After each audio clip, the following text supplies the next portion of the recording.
Nous allons clôturer ces deux jours de rencontre par l'intervention d'une personnalité amie de l'ICES, co-organisateur de ce forum de l'aventure maritime. J'invite M. François-Xavier Bellamy à me rejoindre sur scène. Bonjour, monsieur. Vous voulez vous installer au pupitre, là? Monsieur Bellamy, vous êtes député au Parlement européen, membre notamment de la commission pêche. Vous êtes évidemment philosophe, diplômé de l'École normale supérieure, agrégé de philosophie. Vous avez ouvert la philosophie au grand public en créant les soirées de la philo en 2013. Là, vous allez nous livrer une approche philosophique de l'aventure maritime. Je précise que vous signerez 3 ouvrages après votre intervention. Heureux. Demeure, à la jeunesse et les déshérités. Merci à vous. Bonjour à tous, Monsieur le maire, cher Yannick, Monsieur le président, cher Monsieur Gérardi, amiral, très cher Loïc, merci infiniment, chers amis, de votre accueil, de votre invitation, et merci de me faire l'immense honneur de m'avoir invité à conclure cette première édition de cette réflexion que j'espère voir se renouveler régulièrement sur l'aventure maritime de ce forum qui, je crois, doit nécessairement se poursuivre pour que non seulement cette ville des Sables, cher Yannick, mais aussi notre pays tout entier puisse contribuer à la réflexion indispensable qui doit être menée aujourd'hui sur la question de notre rapport à la mer et de ce rapport à la mer qui, nous allons essayer de l'évoquer ensemble, plonge très loin ses racines, mais va aussi et doit aussi nous emmener très loin dans l'avenir. Je dois partager avec vous à la fois ce grand bonheur d'être ici et en même temps ma profonde frustration parce que je rentre tout juste d'un déplacement en Allemagne et je n'ai pas pu arriver plus tôt. Et donc, à mon immense regret, j'ai manqué les meilleurs moments qui sont ceux qui m'ont précédé. Donc maintenant, je ne peux que vous décevoir. J'aurais voulu être là pour pouvoir écouter l'amiral Finaz dire des vers. Il paraît que c'était magnifique. Je ne manquerai pas de le revoir puisque je sais que nous pourrons regarder ces interventions en replay. C'est en tous les cas ma grande déception de ne pas avoir pu partager ces 2 jours avec vous. Et ça n'enlève rien, au contraire, au grand bonheur que j'ai de venir pour leur conclusion. Alors, vous m'avez fixé comme sujet aujourd'hui cette grande question du lien entre l'aventure maritime et la condition humaine, lien immense entre la mer et l'homme. Je sais que Loïc vous a déjà rappelé les mots de la littérature et de la poésie sur cette relation essentielle, cette relation infiniment complexe, infiniment ambivalente et pourtant infiniment féconde. De fait, c'est la première marque de ce lien entre l'homme et la mer que tout a commencé par l'eau, que la vie a commencé par l'eau, que la vie est venue de la mer, qu'elle est sortie précisément de sa fécondité première et que ce caractère ancestral de la mer, ce caractère ancestral des océans, c'est celui que nous pouvons encore retrouver lorsque nous jetons un œil au-delà de ce palais des congrès pour regarder l'horizon. La mer, c'est la partie de la terre, pourrait-on dire, que les hommes n'ont pas transformée. C'est la partie de la terre qui est comme à son origine initiale. C'est la partie de notre environnement qui ressemble à ce que voyaient tous les êtres humains qui nous ont précédés. Et c'est la raison pour laquelle, si la terre a été transformée par la main de l'homme, si les paysages terrestres n'ont cessé d'être changés, au point que plus rien en eux n'est maintenant originaire, c'est la raison pour laquelle la mer nous ramène à cette origine de la vie, à cette origine de l'homme.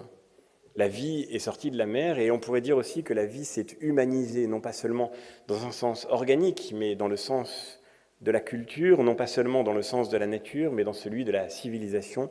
La vie s'est civilisée par la confrontation avec l'eau et avec la mer. Et d'ailleurs, c'est la naissance de notre civilisation, la naissance de celle qui nous est aujourd'hui familière, que nous voyons se dérouler au contact de la mer.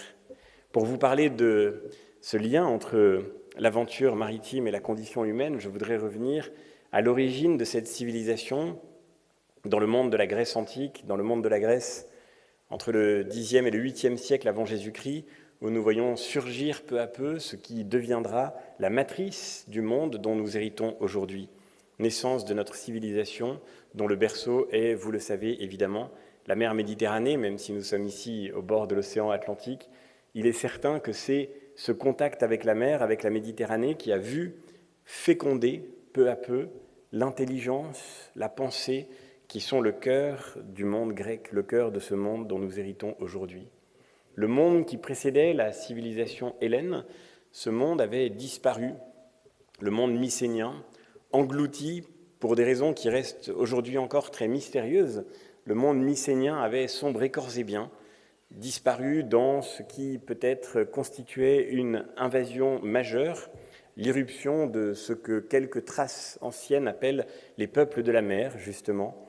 Le monde mycénien avait disparu corps et biens, et après ce monde archaïque, après ce monde primitif, était tombée une forme de nuit sur les civilisations humaines dans l'espace où nous habitons. La disparition du peuple mycénien, du monde mycénien, la disparition du monde mycénien laisse derrière elle quelques siècles de silence avant que réapparaisse dans les traces de la culture et de la civilisation, avant que réapparaisse une autre civilisation, le monde grec qui lui succède, mais qui rompt complètement avec lui. Aucun historien sans doute n'a raconté aussi bien la naissance du monde grec que Jean-Pierre Vernant dans un texte, notamment dans un texte qui s'intitule « Les origines de la pensée grecque ». Jean-Pierre Vernant, dans ce texte devenu un classique, montre comment la pensée grecque s'est structurée autour de la construction de la cité. C'est à partir de la cité que le monde grec se construit, à partir de l'émergence d'une nouvelle relation à la vie en société que l'on appellera la polis, la cité, la politique. Mais la politique elle-même est une conséquence. Elle est la conséquence de la nouvelle structuration d'une pensée. La polis descend directement du logos. La polis est fille de la raison. Le logos, c'est l'articulation rationnelle par laquelle les hommes vont organiser désormais leur monde intellectuel et leur monde intérieur. Le logos, c'est la pensée logique. C'est la pensée qui veut rendre raison du monde qui nous entoure. Jusque-là, dans le monde mycénien tel que nous le connaissons, prévalait d'abord le mythe, le mythos. Le mythe était la forme ancestrale, la forme archaïque d'explication des phénomènes visibles. Et lorsque nous nous trouvions devant les phénomènes de ce monde, devant les apparences extérieures, pour pouvoir leur donner un sens, il fallait passer par le détour du mythe, par le détour du récit, le mythos. C'était à travers le mythe que s'organisait le monde, et c'est à travers le mythe aussi que les grandes décisions humaines se tranchaient. Le centre de la société, c'était la figure du roi-prêtre, la figure de l'anax mycénien, la figure de ce roi-prêtre qui était directement en relation avec les dieux et qui transmettait à travers sa propre voix leurs décisions et leur justice. Le monde grec qui réapparaît après la disparition de cet univers mycénien, le monde grec qui réapparaît à partir du 8e siècle avant Jésus-Christ, s'organise différemment. Désormais, le centre n'est plus la figure du roi prêtre, lié avec la transcendance divine. Désormais, le centre de la cité, le centre de la polis, l'organisation politique de la société, c'est l'agora, le lieu où l'on dialogue, le lieu où l'on discute. Désormais, l'organisation de la société ne se construit plus à partir du mythos. Et ça n'est pas par des mythes que l'on rendra compte des phénomènes qui nous entourent. Désormais, nous voulons rendre raison de ce monde. Nous exigeons des raisons. Nous voulons que s'exerce l'effort de la pensée logique, l'effort du logos qui se substitue au mythos. La naissance de la philosophie doit tout à ce basculement. La philosophie est une forme d'émancipation de la pensée qui ne se satisfait plus des mythes pour comprendre le monde qui nous entoure, qui veut l'effort de la pensée, qui veut l'effort de la pensée rationnelle, qui veut l'enquête et l'investigation. La philosophie est solidaire de cette naissance de la pensée grecque qui veut poser des questions. Et nous nous souvenons de l'ironie socratique, nous nous souvenons de la question socratique, de la curiosité philosophique. Elle est consubstantielle à ce travail nouveau de la politique. Désormais, nous ne rendrons plus la justice en essayant de deviner les augures des dieux, nous rendrons la justice en organisant la confrontation entre les parties pour que la raison s'exerce et que dans la délibération du juge, le juste milieu puisse être trouvé. Nous ne rendrons plus la justice seulement en nous fiant à des augures, nous ne nous contenterons plus des mythes, nous voulons désormais la raison. Pourquoi ce basculement nouveau ? Pourquoi les Grecs ont-ils décidé de rompre avec le mythos et d'épouser le logos? Pour une raison très simple, nous dit Jean-Pierre Vernant, parce qu'ils étaient des marins, ils étaient des navigateurs.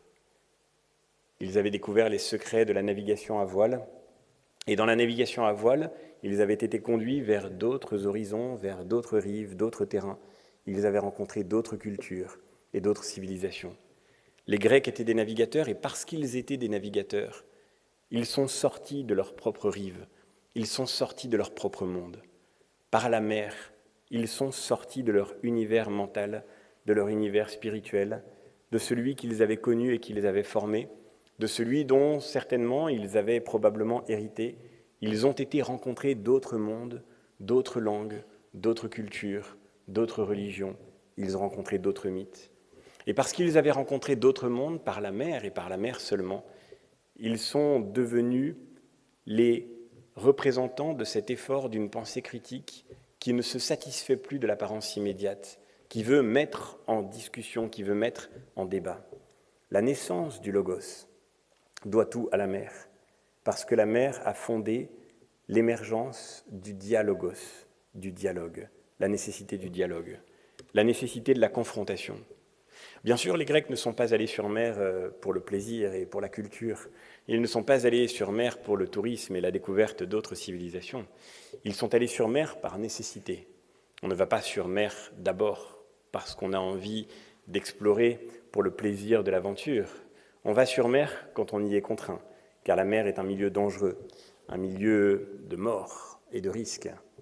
Aristote, on lui prête souvent cette phrase, parfois attribuée à Platon. Pour ma part, je dois le confesser, jamais réussi à retrouver l'origine de cette citation, qui est aussi belle qu'elle est probablement apocryphe. Il y a 3 sortes d'humains, ceux qui sont vivants, ceux qui sont morts et ceux qui sont en mer. Je sais que cette formule est souvent prêtée à tel ou tel philosophe de l'Antiquité grecque.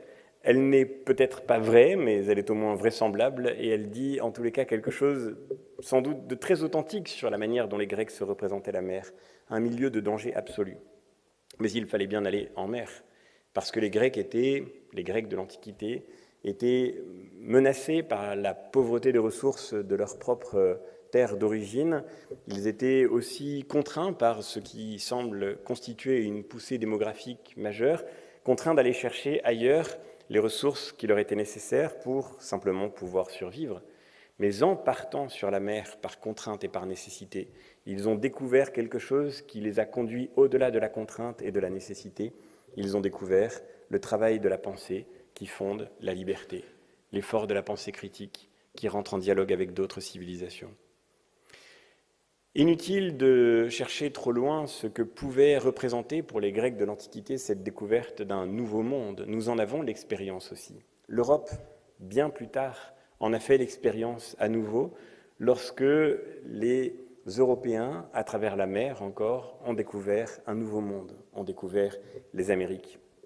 Montaigne, grand philosophe contemporain de cette découverte extraordinaire, nous montre à quel point rencontrer un autre monde est le point de départ d'un effort nouveau de pensée critique, d'un effort nouveau pour penser contre soi-même, pour penser avec l'objection permanente que représente l'existence d'une autre civilisation que la nôtre.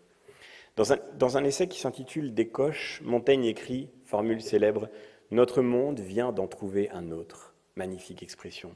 Notre monde vient d'en trouver un autre. Et qui nous répond si c'est le dernier de ses frères, puisque les démons, les sibylles et nous avons ignoré celui-ci jusqu'à cette heure? Un monde non moins grand, plein et membru que lui, toutefois si nouveau et si enfant qu'on lui apprend encore son ABC. Il n'y a pas 50 ans qu'il ne savait ni lettres, ni poids, ni mesure, ni vêtements, ni blé, ni vigne. Notre monde vient d'en trouver un autre. Et Montaigne, évidemment, se fait le porte-parole de ce sentiment à la fois vertigineux, enthousiasmant, fascinant et relativement effrayant que constitue le fait d'avoir rencontré un autre monde, un nouveau monde, un monde tout neuf, encore enfant, et si enfant qu'on lui apprend encore son ABC, un monde primitif, le nouveau monde. Sentiment un peu effrayant car peut-être y a-t-il encore d'autres mondes, après tout. Nous avons vécu si longtemps sans découvrir celui-ci et personne ne soupçonnait jusque-là son existence. Qui peut nous garantir qu'il n'existe pas d'autres mondes? Voilà la grande promesse de la mer. Quand vous regardez l'horizon, qui sait ce que vous trouverez par-delà cet horizon? Aujourd'hui, nous croyons tout connaître à ce monde, et pourtant, il reste encore des mondes inconnus à trouver au-delà de cet horizon. À commencer par l'océan lui-même, un continent tout entier qui nous reste encore très largement mystérieux. L'exploration des fonds marins, et vous en avez parlé au cours de ces 2 journées, la découverte de cet univers à soi seul, de cet univers de mystère, de cet univers de nuit qui est l'océan, univers qui nous est encore si étranger. La découverte de cet univers ouvre encore de nouveaux horizons, peut-être moins en latitude et en longitude qu'en profondeur et en exploration. Il n'en reste pas moins que la mer a toujours été la promesse de la découverte d'une nouveauté radicale, et que cette nouveauté radicale vient inquiéter ce que nous avions cru jusque-là être familier. Dans un autre essai, Des cannibales, Montaigne se sert de ce nouveau monde pour montrer que celui que nous avons cru ancien n'est peut-être pas aussi sage qu'il pouvait le penser jusque-là. Outre ce que les navigations des modernes ont déjà presque découvert, les navigations des modernes, il faut aller au-delà de ces navigations pour découvrir que notre propre monde doit être remis en question. Je trouve en effet, écrit Montaigne, qu'il n'y a rien de barbare et de sauvage en cette nation, et il parle du nouveau monde. Il n'y a rien de barbare et de sauvage en cette nation, à ce qu'on a rapporté, sinon que chacun appelle barbarie ce qui n'est pas de son usage. Comme de vrai, il semble que nous n'avons d'autre mire de la vérité et de la raison que l'exemple et idée des opinions et usances du pays où nous sommes. Là est toujours la parfaite religion, la parfaite police, parfait et accompli usage de toutes choses. Ils sont sauvages, disons-nous, de même que nous appelons sauvages les fruits que nature de soi et de son progrès ordinaire a produits, là où, à la vérité, ce sont ceux que nous avons altérés par notre artifice et détournés de l'ordre commun, que nous devrions appeler plutôt sauvages. À la vérité, lorsque nous naviguons sur mer et que nous rencontrons ces nouveaux mondes que la mer nous offre, lorsque nous naviguons sur la mer, nous ne pouvons que nous poser cette question. Où est le véritable sauvage? Où est la vraie barbarie? Nous appelons ce monde barbare, mais chacun appelle barbare ce qui n'est pas de sa coutume. Dans Le Remède dans le mal, Jean Starobinski, qui réfléchissait précisément sur le concept de civilisation, montre que la civilisation ne commence à exister que lorsqu'elle s'objective elle-même comme une civilisation. Les Grecs de l'Antiquité, avant de rencontrer d'autres mondes, ne se pensaient pas eux-mêmes comme une civilisation. Et les Européens du monde ancien ne se regardaient pas comme un monde ancien avant d'en avoir rencontré un nouveau. Nous n'apprenons à nous connaître nous-mêmes que lorsque nous sommes contraints de rencontrer l'autre et de dialoguer avec lui. Nous n'apprenons l'effort du logos que lorsqu'il devient dialogos. Et qui peut faire cela? Seule la mer le peut. C'est de la mer que vient, c'est de la navigation des modernes que vient la modernité. C'est de la mer que vient la rencontre avec une autre civilisation qui nous fait découvrir que nous sommes nous-mêmes une civilisation et que nous en héritons. Tout cela découle exactement de la navigation. Et c'est la raison pour laquelle, dit Jean-Pierre Vernant, la naissance de la civilisation grecque, dont nous sommes directement les héritiers, la naissance de la raison grecque, qui donne ce que nous connaissons aujourd'hui, le travail de la science, l'effort de la philosophie, les disciplines de la littérature, cette discipline de la pensée qui a émergé peu à peu en sortant de la nuit, qui avait survécu à la disparition mycénienne, cet effort de l'intelligence est né tout entier de la mer, dans le monde de la Grèce antique, autour du 8e siècle avant notre ère. C'est de la navigation que naît la confrontation avec des mondes inconnus, avec d'autres langages, d'autres religions, d'autres mœurs, et c'est précisément de cette rencontre que nous pouvons tirer le sentiment que nous avons de notre propre langage, de notre propre religion, de nos mœurs. C'est de là que naît une civilisation qui se reconnaît quand elle s'objective comme telle par la rencontre avec l'autre, avec l'altérité radicale, celle que seule la mer nous présente, celle qui se trouve seulement au-delà de la mer, au-delà des océans.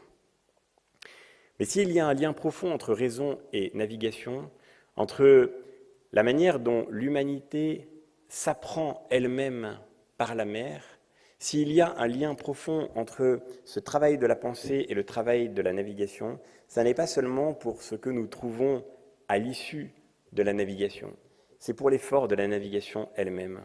Pour le dire autrement, si la condition humaine se laisse enseigner par la mer, ce n'est pas seulement parce que nous apprenons lorsque nous sommes arrivés au bout de la navigation, mais c'est pour ce que nous apprenons lorsque nous naviguons nous-mêmes. J'imagine que je parle ici à des navigateurs émérites, et je ne saurais prétendre leur donner des leçons pour aller sur les mers et pour survivre à cette expérience. Mais je voudrais peut-être me référer à cette expérience que nous avons connue, que tant de navigateurs ont connue en partant des sables d'Olonne, expérience qui consiste à rencontrer la mer elle-même et à faire de cette rencontre l'occasion d'un effort de la raison tout entière. La raison n'est pas seulement la raison qui dialogue, n'est pas seulement la raison dialectique qui fait le travail de confronter ses propres raisons aux arguments d'autrui. La raison n'est pas seulement la raison conceptuelle, la raison pure, elle est aussi la raison pratique, la raison technique.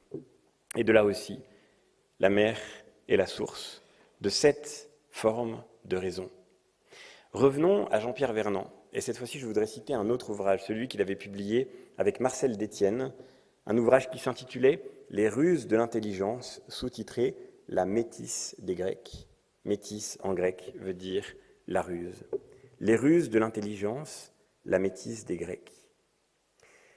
Dans cet ouvrage, Jean-Pierre Vernant et Marcel Détienne montrent que, pour les Grecs, l'intelligence, la raison, n'est pas seulement précisément cet effort du logos, mais c'est aussi la métisse, c'est la ruse.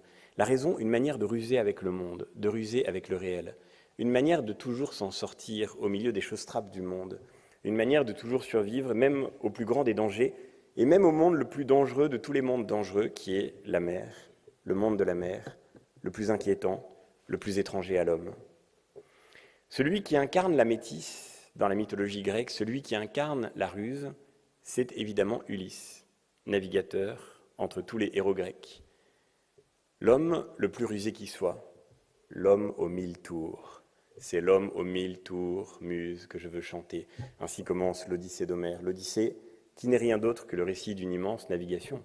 10 ans sur mer, 10 ans pour retourner chez soi, 10 ans d'épopée maritime pour tenter de parvenir enfin à rentrer à la maison, à retrouver Ithaque. Dans ces 10 ans, évidemment, il y a des périodes plus terriennes. Et l'une de ces périodes, la plus longue sans doute, c'est celle qu'Ulysse passe piégé sur l'île où Calypso le retient. Calypso, c'est une nymphe, elle est demi-déesse, elle est amoureuse d'Ulysse, et tellement amoureuse de lui qu'elle ne veut pas le laisser partir. Elle est d'une beauté évidemment magnifique, elle est divine. Elle est en plus éternelle, elle a le pouvoir de rendre éternel le mortel qu'elle épousera. Elle est, pardon, pas éternelle, immortelle, erreur majeure de compréhension de la pensée grecque. Les dieux ne sont pas éternels, ils sont immortels, c'est assez différent. Enfin, en tous les cas, elle est immortelle, et elle promet à Ulysse qu'il le deviendra à son tour si elle consent à l'épouser. Mais Ulysse préfère retrouver Pénélope, et c'est en rêvant à sa femme, une mortelle comme toutes les autres, qu'il pleure tous les soirs sur le cap de l'île de Calypso, qui finit par se vexer. On peut la comprendre, ça finit par devenir pénible. Ça ressemble à une sorte de gigantesque mise en scène de l'île de la Tentation. Mais tout ce que veut Ulysse, c'est repartir sur mer pour pouvoir retourner chez lui. Alors, lorsque les dieux ont fini par exiger de Calypso qu'elle libère enfin Ulysse, elle se laisse faire par la décision divine, et Ulysse va pouvoir repartir. Mais il va falloir qu'il se montre habile, car le voilà tout seul sur l'île de Calypso. Il n'a plus rien, plus de compagnons, plus de bateau. De son berceau de brume, ainsi commence le chant, de son berceau de brume à peine était sortie l'aurore aux doigts de rose qu'Ulysse revêtait la robe et le manteau. La nymphe Calypso vint lui donner une hache aux 2 joues affûtées, un gros outil de bronze que mettait bien en main un manche d'olivier aussi ferme que beau. Ensuite, elle apporta une fine dauloire et montra le chemin vers la pointe de l'île, où des arbres très hauts avaient poussé jadis, aunes et peupliers, sapins touchant le ciel, tous morts depuis longtemps, tous secs, et pour flotter, tous légers à souhait. Calypso lui montra cette futaie d'antan, et la toute divine regagna son logis. Mais lui, coupant ses bois sans chômer à l'ouvrage, il jetait bas 20 arbres, que sa hache équarrit et qu'en maître il plana, puis dressa au cordeau. Ulysse alors perça et chevilla ses poutres, les unit l'une à l'autre au moyen de goujons, et fit son bâtiment. La longueur et largeur qu'au plat vaisseau de charge donne le constructeur qui connaît son métier, Ulysse les donna au plancher du radeau. Puis dressant le gaillard, il en fit le bordage de poutrelles serrées qu'il couvrit pour finir de voliges en long. Il y planta le mât emmanché de sa vergue. En poupe, il adapta la barre à gouverner. Alors de clés d'osier ayant contre la vague ceinturé le radeau, il lesta le plancher d'une charge de bois. Calypso revenait. Cette toute divine apportait les tissus dont il ferait ses voiles. En maître encore, il sut les tailler, y fixer les drisses et ralingues. Il amarra les coutes. Enfin, sur des rouleaux, il mit le bâtiment à la vague divine. Si je vous lis ce texte en entier, C'est parce que je trouve magnifique qu'il porte encore la mémoire par la tradition orale, car l'Odyssée était un poème que l'on se disait de mémoire et que des générations de Grecs ont porté jusqu'à nous en l'ayant retenu par cœur. Il nous porte la mémoire de cette ode à l'ingéniosité technique nécessaire à l'aventure maritime. Nous voyons Ulysse décrit ici plusieurs fois comme un maître prêt à gouverner son navire parce qu'il est prêt à le construire. Cette ingéniosité fabuleuse qui se joue encore aujourd'hui dans les découvertes les plus récentes, dans les travaux les plus nouveaux, dans la recherche la plus fondamentale pour pouvoir inventer la navigation de demain, pour pouvoir la décarboner, pour pouvoir la transformer au gré de nos besoins, cette inventivité magnifique, elle commence avec le geste d'Ulysse qui, de la futaie d'arbres, fait un bateau prêt à naviguer. Et de fait, il faut cette ingéniosité, il faut ce savoir-faire, il faut cette raison pratique pour pouvoir affronter la mer. Si les Grecs ont inventé la raison, c'est parce qu'ils étaient des navigateurs, nous dit Jean-Pierre Vernant. C'est parce que pour naviguer, il fallait être rusé, il fallait être habile, il fallait devenir des maîtres dans l'art de construire des bateaux que l'on pourrait piloter sur les flots. Il faudrait être des maîtres dans l'art de les gouverner. Au bout de 4 jours, continue Homère, au bout de 4 jours, tout était terminé. Calypso le 5e le renvoya de l'île, et là nous retrouvons la poésie du départ, que tous les navigateurs connaissent. Elle l'avait baigné, revêtu d'habits à la douce senteur. Elle avait mis à bord une outre de vin noir, une plus grosse d'eau, et dans un sac de cuir les vivres pour la route, sans compter d'autres mets et nombre de douceur. Elle avait fait souffler la plus tiède des brises, un vent de tout repos, plein de joie. Le divin Ulysse ouvrit ses voiles. Assis près de la barre, en maître, il gouvernait. Sans qu'un somme jamais tombât sur ses paupières, son œil fixait les Pléiades et le Bouvier, qui se couche si tard, et l'ours, qu'on appelle aussi le chariot, la seule des étoiles qui jamais ne se plonge au bain de l'océan, mais tourne en même place, en guettant Orion. La vie de Calypso, cette toute divine, était de naviguer sur les routes du large, en gardant toujours l'ours à gauche de sa main. 17 jours. Il vogua sur les routes du large. Le 18e, enfin, les monts de Phéacie et leurs bois apparurent. La terre était tout près, bombant son bouclier sur la brume des mers. Après l'ingéniosité technique de la construction du navire, vient l'ingéniosité qui consiste à gouverner le bateau. Et nous voyons ici ce qu'il faut connaître du monde, ce qu'il faut en deviner, ce qu'il faut en avoir compris pour pouvoir se diriger par le jour et dans la nuit. Dans ce texte d'Homère, nous avons une preuve, une des plus anciennes qui soit, que les Grecs naviguaient la nuit et qu'ils savaient s'orienter avec les constellations que nous voyons reprises ici, avec ces constellations qui servirent aux hommes pour s'orienter dans le monde jusqu'à une époque finalement pas si lointaine, pas si éloignée de nous.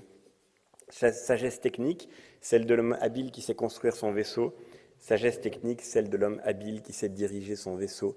Et nous voyons revenir ici l'idée du maître, Ulysse, maître des flots, maître de son propre navire, capable de le gouverner. Pour penser la politique, la Grèce utilisera toujours la métaphore du bateau. Et chez Platon, comme chez Aristote, nous voyons cette métaphore de la navigation devenir l'emblème de ce que signifie gouverner, se diriger, s'orienter, prendre un cap et le garder. Si les Grecs ont été de grands navigateurs, c'est parce qu'ils avaient cultivé l'effort de la pensée logique, d'une pensée logique qui n'est pas seulement théorique, conceptuelle, dialectique, qui ne consiste pas seulement à penser contre soi-même au contact de l'autre, mais d'une pensée pratique, capable de maîtriser le monde qui nous entoure, capable de faire de notre connaissance de ce monde une capacité de prévoir et donc une capacité de pouvoir, une capacité de gouverner et de se gouverner soi-même. Pourquoi faut-il de la ruse pour cela ? Pourquoi cette sagesse technique est-elle métisse ? Pourquoi Ulysse est-il habile ? Ulysse est rusé et habile parce que le propre de la navigation, tel qu'Ulysse la pratique, c'est de retourner les éléments contre eux-mêmes. Les Grecs avaient appris, parce qu'ils étaient de grands navigateurs, qu'on peut se laisser pousser par le vent, mais qu'on peut aussi remonter contre le vent. La grande découverte de la navigation grecque, l'effort qui consiste à aller contre le vent, à remonter contre lui. Il est facile de se laisser pousser par le vent et de devoir faire escale jusqu'à ce que le vent change de direction. Il est bien plus rusé, bien plus habile, bien plus rapide d'apprendre à aller à l'envers du vent, à remonter contre lui. Tout navigateur ici, tout navigateur à la voile, c'est ce phénomène étrange qui consiste à aller à l'inverse du vent, à se mettre dans son lit pour avancer contre lui, à se servir de sa force pour la retourner contre elle, à se servir de la force du vent pour aller contre le vent. La technique est ruse parce qu'elle retourne les éléments contre eux. Elle prend le bois qui est lourd et elle le fait flotter sur l'eau et elle construit l'embarcation. Elle se sert de la gravité pour élever des maisons. Elle se sert de la gravité pour, par la clé de voûte, par la charpente, élever la matière au-dessus du sol. C'est la gravité retournée contre elle-même. La technique, dira Aristote, la technique n'est pas une victoire contre la nature. La technique n'abolit pas la nature. Elle connaît la nature pour pouvoir l'utiliser et la retourner contre elle-même. Utiliser la pesanteur pour faire tenir quelque chose en l'air. Utiliser le vent pour pouvoir aller contre lui. Voilà pourquoi Ulysse est rusé. Voilà pourquoi l'homme s'humanise en apprenant à naviguer. En apprenant à naviguer. Il y a un lien intime entre notre manière d'apprivoiser la condition humaine et l'aventure maritime.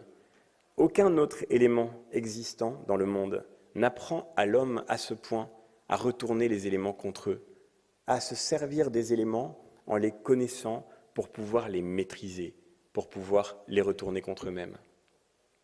L'Odyssée d'Homère fait écho directement à ce chant magnifique du chœur dans l'Antigone de Sophocle. Parmi toutes les merveilles du monde, la plus grande des merveilles, c'est l'homme, deinon en grec. Merveilleux et terrifiant à la fois, c'est le même mot. Parmi les choses les plus merveilleuses du monde et les plus terrifiantes du monde, la plus merveilleuse et la plus terrifiante, c'est l'homme. Pourquoi ? Parce que l'homme retourne le cours de la nature contre elle-même.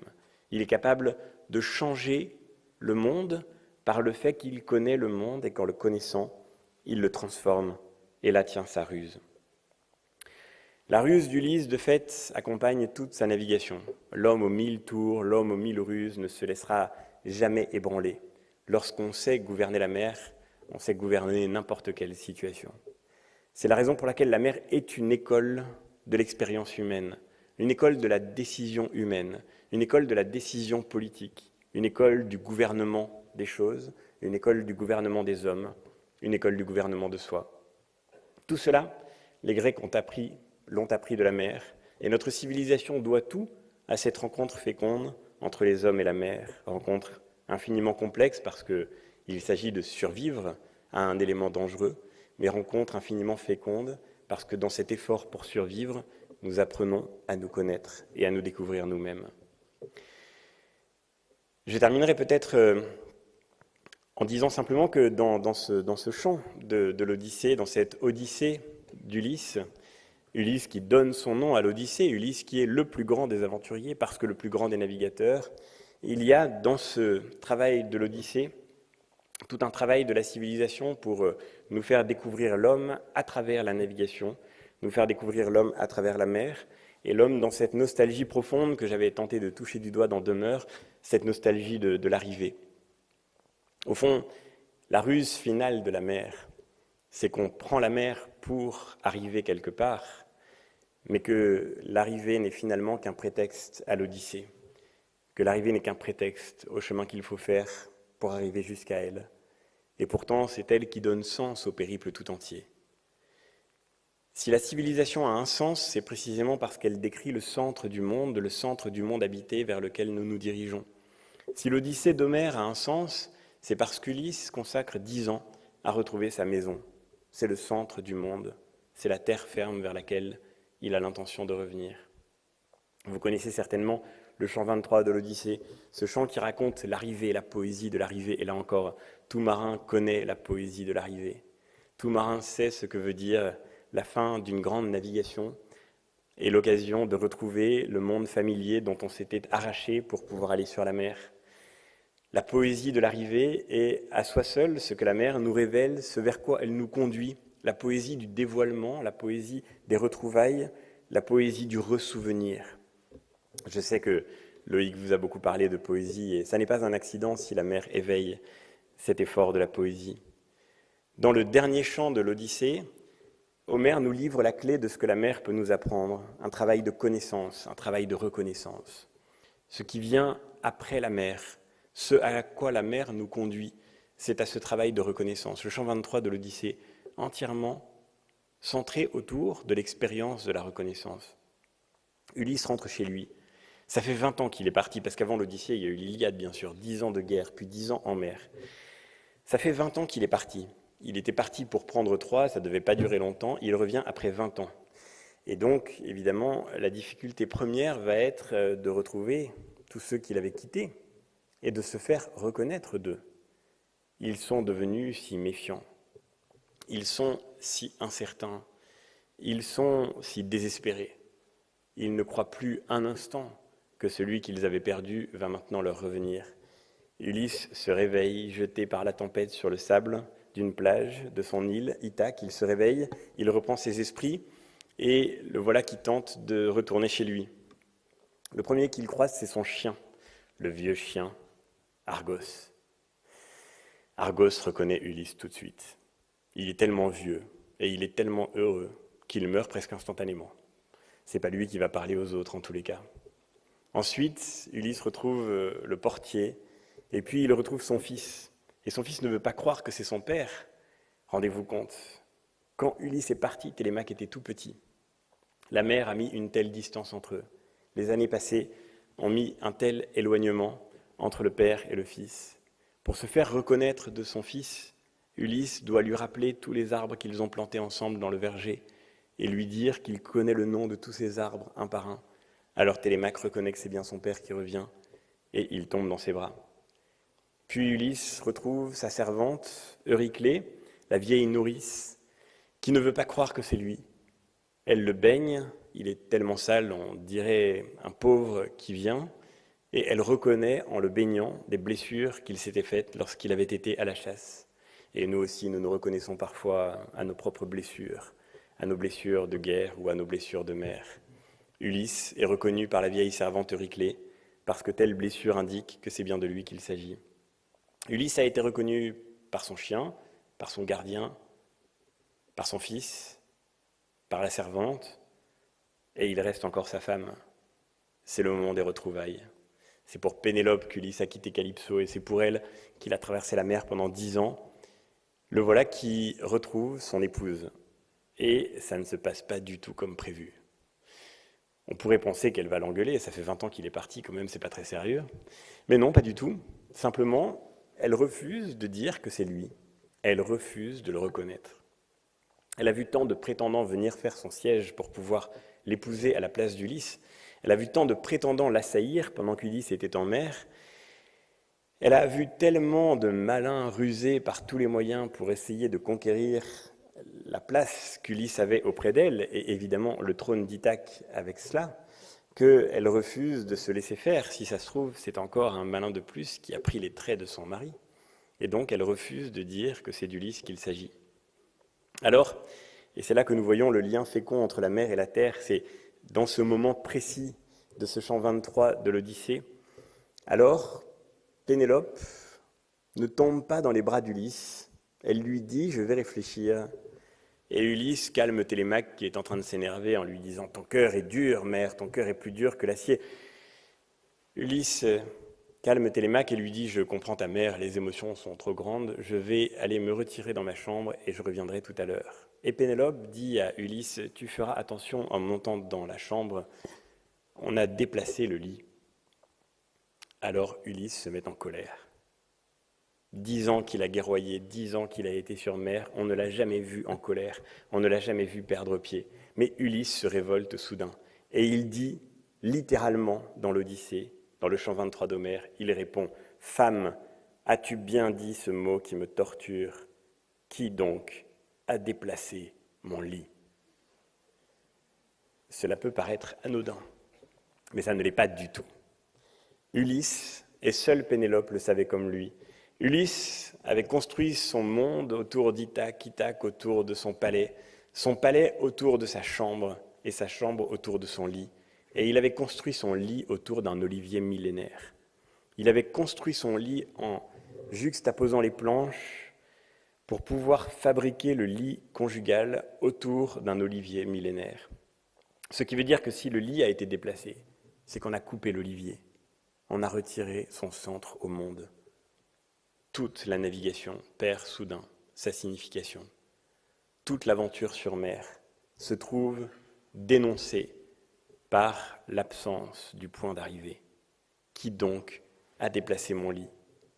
Pénélope alors sent ses genoux se dérober sous elle. Il n'y a qu'elle et Ulysse qui connaissaient le secret. C'est donc bien son mari qui revient. C'était en fait une manière de vérifier que c'est de lui qu'il s'agissait. Il aura fallu 20 ans, et Ulysse, aux 1000 ruses, qui a croisé sur mer et sur terre tant de dangers et tant d'obstacles, vient enfin pour la première fois de rencontrer quelqu'un de plus rusé que lui, et c'est sa femme. Et c'est toujours comme ça. Et donc ils tombent dans les bras l'un de l'autre. Pénélope demande pardon à Ulysse, pardon si te prenant dans mes bras, je ne t'ai pas tout de suite fêté, craignant qu'un autre revienne à la place de toi. Et Pénélope explique sa ruse, et Ulysse comprend, et les deux pleurent, et les voilà qui tombent dans les bras l'un de l'autre, et ils vont se coucher dans le lit. Il y a quelque chose de magnifique dans cette extraordinaire arrivée. C'est que tout le travail de la mer, tout l'effort de la mer, toute l'aventure de la navigation prend son sens par le retour sur terre. La mer, c'est l'élément liquide, c'est l'élément instable, c'est l'élément mobile. La mer, c'est ce qui se dérobe sans cesse, ce qui ne cesse de bouger. La mer, c'est le milieu qui parle tout le temps. Il a suffi que nous ouvrions la fenêtre de la pièce où nous étions tout à l'heure, au bord de ce palais des congrès, pour entendre les vagues au loin. La mer ne cesse de parler, la mer ne cesse de s'agiter. La mer, c'est le monde qui change et qui ne cesse de se transformer. À l'inverse, les points fixes que nous construisons sur Terre donnent tout leur sens à nos aventures maritimes. Si la condition humaine se révèle par la mer, c'est aussi parce que la mer révèle la nostalgie de la stabilité, la nostalgie du retour, le désir de l'arrivée. Et c'est ainsi que Pénélope et Ulysse se retrouvent, et que se retrouvant, ils donnent sens à toute l'Odyssée antérieure. L'aventure maritime, et puisqu'après tout, c'est le sens de cette méditation qui vous a rapprochés pendant 2 jours, l'aventure maritime n'a de sens que si elle nous permet de mieux habiter ce monde, de mieux y vivre, de mieux y trouver notre propre lieu familier, de mieux en faire un monde humain, et de rendre par ce lieu l'homme, lui aussi, plus humain. Ulysse a ces mots, et je terminerai par là, et vous verrez que c'est par la mer que s'achève l'Odyssée, par une évocation de la mer, qui nous parlera à tous, je pense. Ulysse a ces mots, en entendant Pénélope reconnaître son mari. Ulysse a ces mots, pris d'un plus vif besoin de sangloter, pleurait. Il tenait dans ses bras la femme de son cœur, sa fidèle compagne. Elle est douce, la terre, aux vœux des naufragés. Ton Poséidon en mer, sous l'assaut de la vague et du vent, a brisé le solide navire. Ils sont là, quelques-uns qui, nageant vers la terre, émergent de l'écume. Tout leur corps est plaqué de salure marine. Bonheur, ils prennent pied. Ils ont fui le désastre. La vue de son époux lui semblait aussi douce. Ses bras blancs ne pouvaient s'arracher à ce coup. L'aurore aux doigts de rose les eut trouvés pleurant, sans l'idée qu'Athéna, la déesse aux yeux pères, eut d'allonger la nuit qui recouvrait le monde. Elle retint l'aurore au bord de l'océan, près de son trône d'or, en lui faisant défense de mettre sous le joug, pour éclairer les hommes, ses rapides chevaux, lampos et phaétons, les poulains de l'aurore. Ainsi s'achève l'aventure d'Ulysse. Ainsi Ulysse revient chez lui.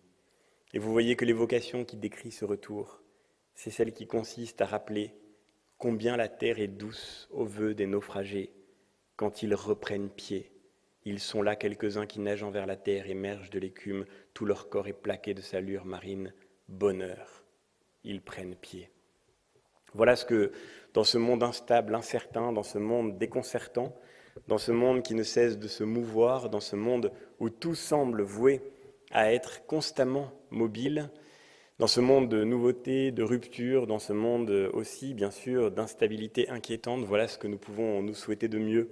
Que l'aventure maritime nous permette de réapprivoiser la condition humaine pour que nous retrouvions en elle la sagesse qui consiste à nous réconcilier avec ce qu'elle appelle de stabilité, avec cette nostalgie du retour, avec ce désir d'arriver, avec ce bonheur de reprendre pied.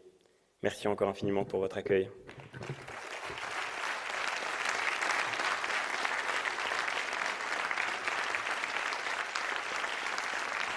Merci pour cette superbe réflexion philosophique qui clôture magnifiquement ce forum de l'aventure maritime. Merci, Monsieur Bellamy. Yannick Moreau va dire un mot.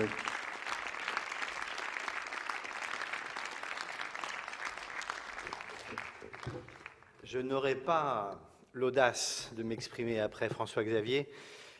Mes mots ne seraient pas à la hauteur de la conférence et de l'intervention que tu viens de prononcer devant nous. En tout cas, je voulais te remercier vraiment pour cette gourmandise culturelle et philosophique que tu nous as offert en conclusion de nos 2 jours.